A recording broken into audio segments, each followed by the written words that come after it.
Welcome back to my channel. So எல்லோரும் happy and சேஃபாக இருக்கீங்க நம்புறேன். நம்ம இந்த வீடியோவில் ஒரு சூப்பரான ரெசிபி தான் பார்க்க போகிறோம்.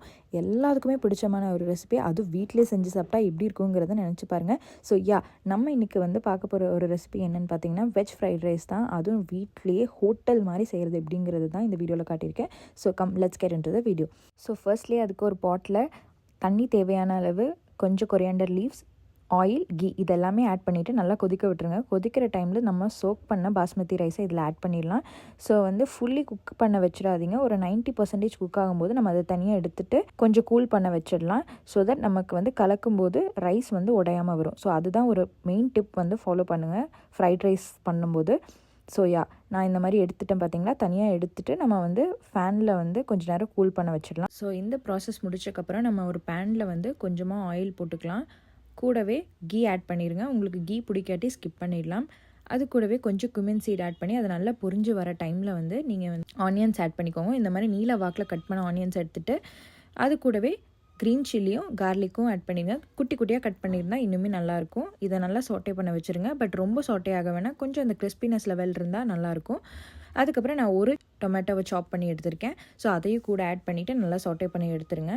நீங்கள் இந்த டைமில் ஜிஞ்சர் கார்லிக் பேஸ்ட் வேணும்னா போட்டுக்கலாம். ஸோ அது கொஞ்சம் டேஸ்ட் நல்லாயிருக்கும், என்ஹான்ஸ் பண்ணி கொடுக்கும். ஸோ நான் இங்கே கட் பண்ணி வச்சுருந்தேன் இல்லையா வெஜிடபிள்ஸை. ஸோ உங்களுக்கு பிடிச்ச வெஜிடபிள்ஸ் எது பிடிக்குமோ நீங்கள் சூஸ் பண்ணி செஞ்சுக்கலாம். உங்கள் குழந்தைங்களுக்கு எஸ்பெஷலி கேளுங்க, உங்களுக்கு பிடிச்ச வெஜிடபிள்ஸ் எதுவோ, இல்லை அவங்களுக்கு கொஞ்சம் ஹெசிடேட் பண்ணுற வெஜிடபிள்ஸும் நீங்கள் இந்த மாதிரி சின்னதாக கட் பண்ணி ரைஸ் கூட போட்டு சாப்பிட்டிங்கன்னா அது மேக்ஸிமம் தெரியாத அளவு இருக்கும்.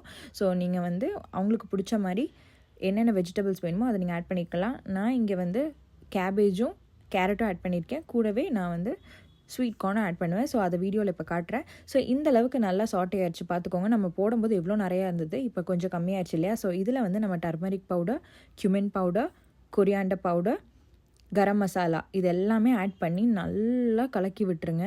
கூடவே சில்லி பவுடரும் ஆட் பண்ணிக்கோங்க. தேவைக்கு அளவாக ஆட் பண்ணிட்டிங்கன்னா நல்லாயிருக்கும். ஸோ வெஜ் ஃப்ரைட் ரைஸ் பொறுத்த வரைக்கும் நம்ம மசாலாஸ் ரொம்பவே ஆட் பண்ணக்கூடாது. ஆட் பண்ணோன்னா அதோட டேஸ்ட்டே மாறிடும். நம்ம வெஜ் ஃப்ரைட் ரைஸோட டேஸ்ட்டே மாறிடும். ஸோ எல்லாமே கொஞ்சம் கொஞ்சமாக ஆட் பண்ணிக்கோங்க. ஸோ தட் அதோட ஸ்பைஸ் லெவல் நமக்கு கொஞ்சம் தெரிஞ்சால் போதும். ஸோ இங்கே பார்த்தீங்கன்னா நான் ஆல்ரெடி பாயில் பண்ண வச்சுருந்த ஸ்வீட் கார்னை நல்லா கட் பண்ணி சாப் பண்ணி இங்கே ஆட் பண்ணியிருக்கேன். ஸோ இப்படி தான் சூப்பராக கலர்ஃபுல்லாக ரெடி ஆகிடுச்சு. நம்ம homemade veg fried rice ready ஆகிட்டுருக்கு. ஸோ இது நல்லா சாட்டே ஆகட்டும். மீல் வைல் உங்களுக்கு டொமேட்டோ சாஸ் அந்த ஒரு இனிப்பு தன்மை வர்றதுக்காக நம்ம கொஞ்சம் டொமேட்டோ சாஸ் ஆட் பண்ணியிருக்கோம். ஸோ டொமேட்டோ சாஸ் ஆட் பண்ணிக்கோங்க. ஃபைனலாக தான் நம்ம பெப்பர் போடுவோம். அதுக்கு முன்னாடி ரைஸ் நம்ம ஆற வச்சுருந்தோம் இல்லையா, அதை ஜென்ட்லி கொஞ்சம் கொஞ்சமாக போட்டு கொஞ்சமாக கலக்கி விடுங்க. அப்படியே ஃபாஸ்ட்டாக கலக்கி விட ஆரம்பிச்சிட்டிங்கன்னா ரைஸ் எல்லாமே உடஞ்சி வர ஆரம்பிச்சிடும். ஸோ ஜென்ட்லி டைம் எடுத்து இதுக்கு ஒரு 5 to 10 minutes ஆனாலும் பரவாயில்ல, கொஞ்சம் ஜென்ட்லியாக மெல்லமாக நம்ம கீழே இருக்கிறதெல்லாம் மேலே கொண்டு ஸோ மசாலாஸ் எல்லாம் நல்லா அந்த ரைஸ் கூட மிக்ஸ் ஆகிற அளவுக்கு மெல்லமாக கலக்கி விட்டுக்கோங்க.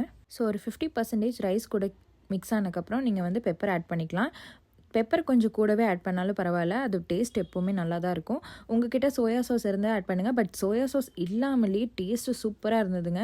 ஹோட்டலில் எப்படி சாப்பிட்றோமோ அதை விட சூப்பராக நம்ம கையில் நம்ம கைப்பக்குவத்தில் செய்யும்போது இன்னுமே டேஸ்ட்டு சூப்பராக இருந்துச்சு.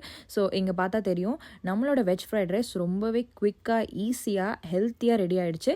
ஸோ கண்டிப்பாக உங்கள் குட்டீஸ்க்கும் ட்ரை பண்ணி கொடுங்க. அவங்க எம்மியாக சாப்பிடுவாங்க. அண்ட் ஆல்சோ இது ஒரு லஞ்ச் பாக்ஸ் ரெசிபியாகவும் நீங்கள் சர்வ் பண்ணிக்கலாம். ஸோ கண்டிப்பாக ட்ரை பண்ணி பார்த்துட்டு நம்ம கமெண்ட்டில் சொல்லுங்கள். இன்னும் நிறையா வீடியோஸ்க்கு சப்ஸ்கிரைப் பண்ணி வச்சுக்கோங்க. ஸோ தேங்க்யூ ஃபார் வாட்சிங். பை.